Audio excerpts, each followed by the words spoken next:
Oh, Black Rock's iShares that's worth over 400 million dollars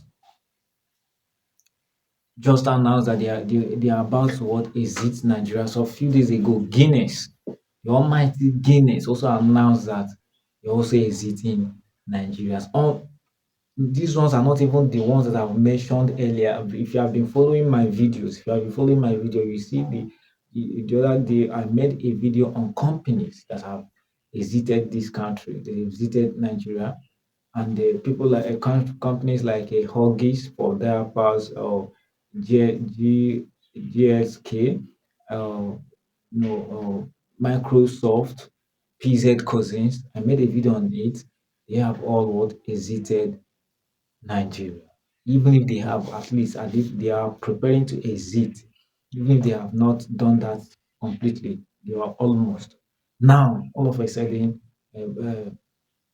BlackRock's iShares about exiting Nigeria. And as of few days ago, Guinness also announced that they are exiting Nigeria. And before I will say what I want to say, please click on the plus button to give me a follow. Make sure you comment and share this video. You see, I don't know how to describe the situation that is happening in Nigeria, but what I will tell you that this everything that is happening in Nigeria now can be described as a state of copious cataclysm. Nigeria is in a state of higgity piggity and a state of gargantuan aqua of cesspool.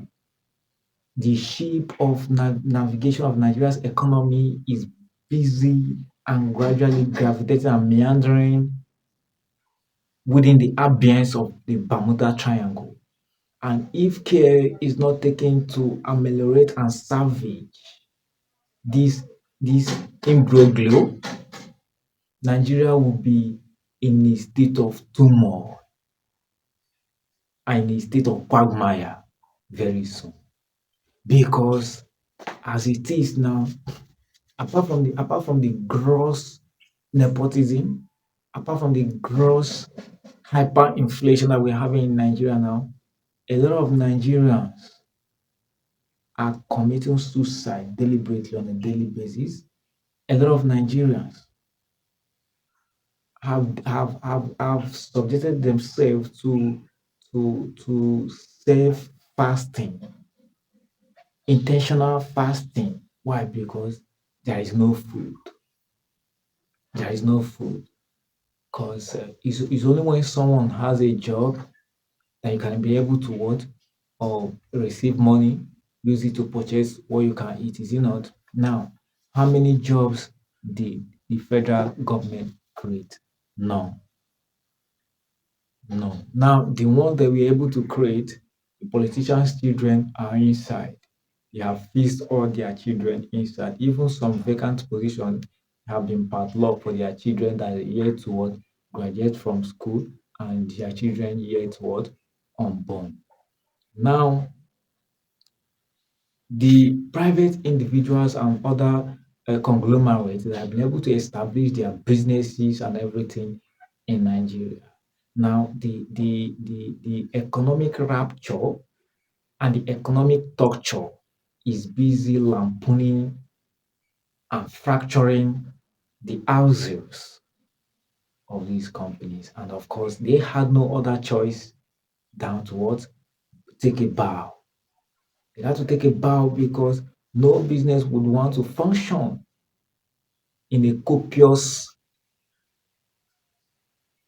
task infused, crinkum crankum, shilly shally, dilly dally, jeopardized economy. No, I know high IQ business person will thrive in such cack-handed cesspool economy. It won't work. It won't work. Now the government, you are the government, you have quite for a long time sent the citizens to Coventry. You have left the citizens in abeyance. Now private sectors have come in, establishing business, but because of your irrational economic policies, these businesses are no longer functioning. These businesses are gradually taken about, thereby plunging more youth into a state of depression, plunging more youth into a state of pocketless holes because a lot of youth now are jobless. And what is the effect? Increase in crime rate, increase in rape, increase in prostitution, increase in hookup. And we said we have a government. Where is the government? Where is it happening?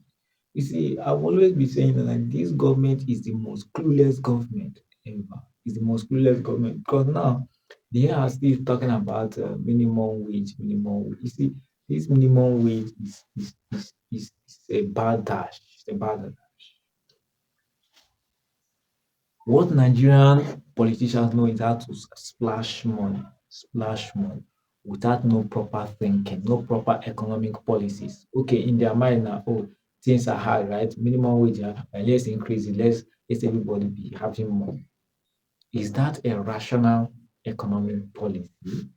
Because by the time you still increase the minimum wage without adequate economic policies, the same citizens, the same masses will what still increase their own goods and what services. Because come to even think of it, Nigeria do not even have price regulatory agencies.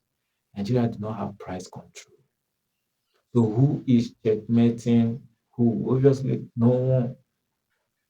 Obviously, no one. Who is checkmating who? So people come inflate goods and services at their own whims and cap prices. People come trade as they wish, as they wish it.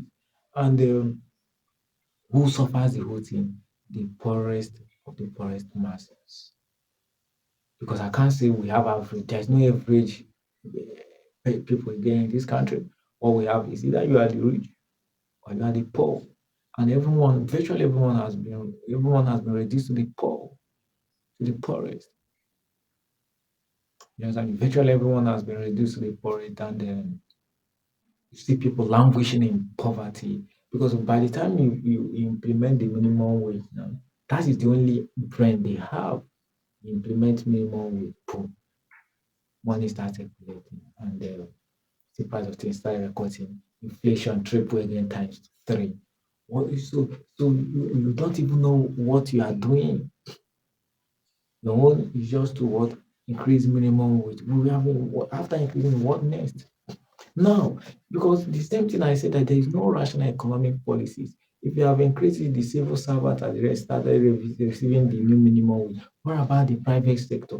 What policies will you put in place to make sure that the private sectors are also receiving the equivalent of the same minimum wage? We have sales girls out there. We have petty hustlers out there. We have security guards out there. What measure will you put in place to checkmate and ensure the fact that these kind of workers are also receiving the same equivalent of the new minimum wage? Nothing. That is to tell you that we are doomed in this country because the government don't even know what they are doing. They came to power to steal and they will keep on stealing till they are what they are your turn because as it is now, the citizens are left at their own mercy.